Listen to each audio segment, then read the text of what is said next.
This is the CUBE Kathmandu Pro. I spent some time looking at the one, and we're going to the EXC. This is right in the sweet spot, in my opinion. Yeah, you're paying a little bit more, but you're getting a massive upgrade on the cassette.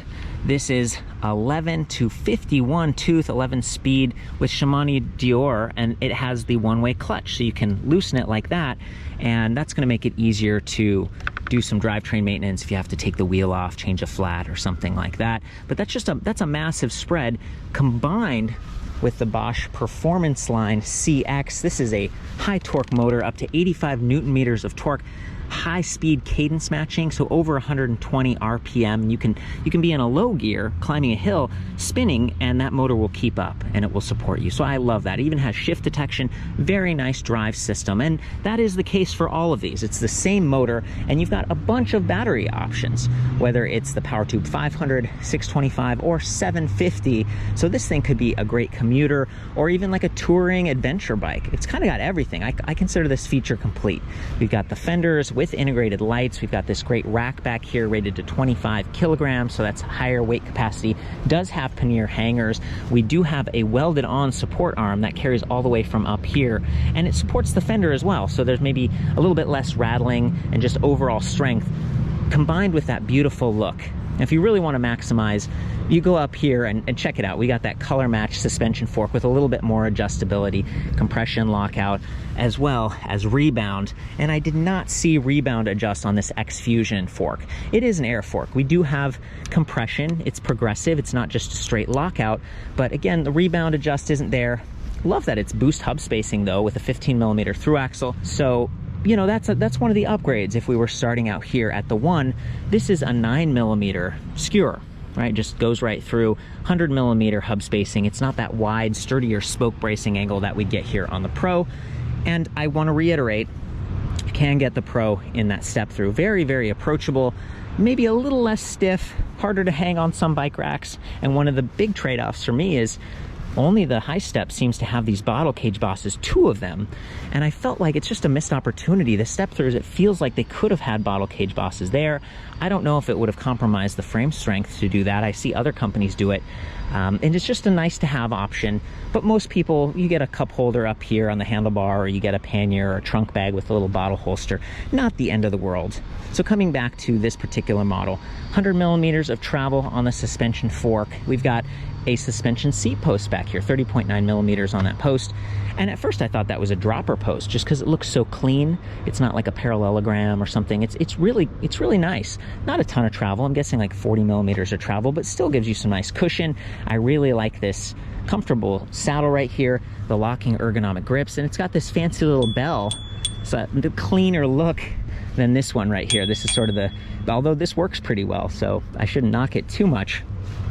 Coming back to using this bike, you know, if it was raining, you've got the fender. The front fender doesn't go super far down, but that sort of comes back to the potential for taking this off-road and having it be a fairly capable bike. I think of these as hybrids because of that suspension travel that we have up front.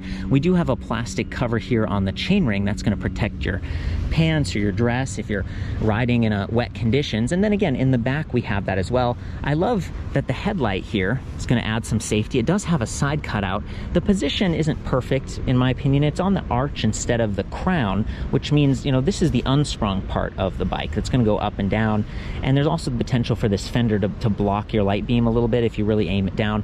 Not the end of the world. I mean, right here would be perfect. Up here it kind of gets busy and blocked by the wires. I do appreciate how clean the wire integration is through the rest of the bike. You can't even see them. They go right here through the steer tube and then through the rest of the frame, and then they exit maybe right down here and over on that side. Another quick trade-off I noticed, we've got the kind of spoke magnet sensor and reader at the rear, and that's for rear wheel speed. This motor measures pedal cadence, pedal torque, and rear wheel speed, like over 1,000 times per second, giving you that shift detection and everything. But these magnets can get bumped out of position, they can get dirty, so there's a newer design where they're mounted to like the hub in that disc brake area, and it's just a little cleaner, a little more reliable. These are hydraulic disc brakes, 180mm rotors front and rear. dual piston calipers, pretty standard. Nice adjustable kickstand that stays clear of that crank arm. Another one of the quick trade-offs I've noticed is that, you know, there's a plug here for charging the battery, and it's right there where the crank arm is, right? So if it's plugged in and it kind of cycles past, it could knock it out of place. And it's just lower where dust and dirt can kind of, you know, interact with it over time. Although the Bosch drive system is highly Ipx rated against ingress and dust and water, I think just having to bend over and even plug in, I'm sort of a fan of having charging ports right up here, up high where it's safe and easy to access. So taking this battery cover off, there, it just kind of pops off. This doesn't lock to the bike, so someone could just tamper with that or take it if you're at a bike rack. To me, that's a little bit of that'd be a bummer. We do have an ABIS key set that unlocks the battery, and then it falls out to a partial position, and you put your fingers in here and release it the rest of the way. But it can be fairly heavy with these high capacity packs, 8 pounds or so. And ultimately, when it's time to put it back in, you put the key in and twist it, and you have to hold that twist position to get the battery into position. You can't just slap the battery back in. So for me, it's a little bit tedious, and even just the positioning here, that's one of the reasons that I like the step-throughs.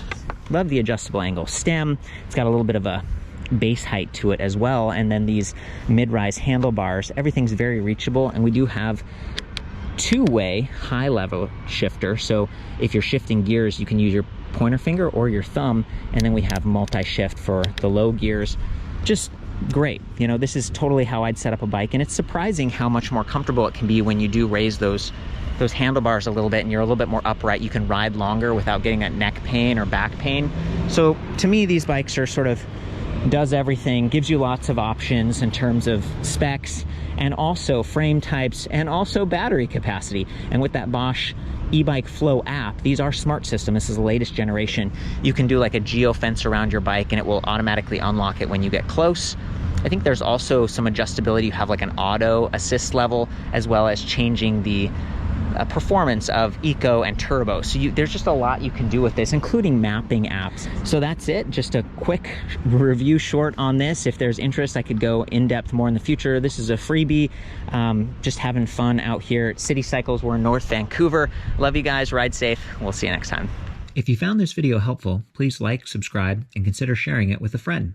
And check out my website, ElectricBikeReview.com. There's an awesome category and filter tool set that will help you navigate thousands of electric bikes to find the right one for your lifestyle and budget. You can post comments, connect in the forums, and discover local shops so you can go in for a test ride and get your bike set up just the way you want it. I've been running EBR since 2012, providing the best data and limiting the ads. Have fun out there, ride safe, and we'll see you next time.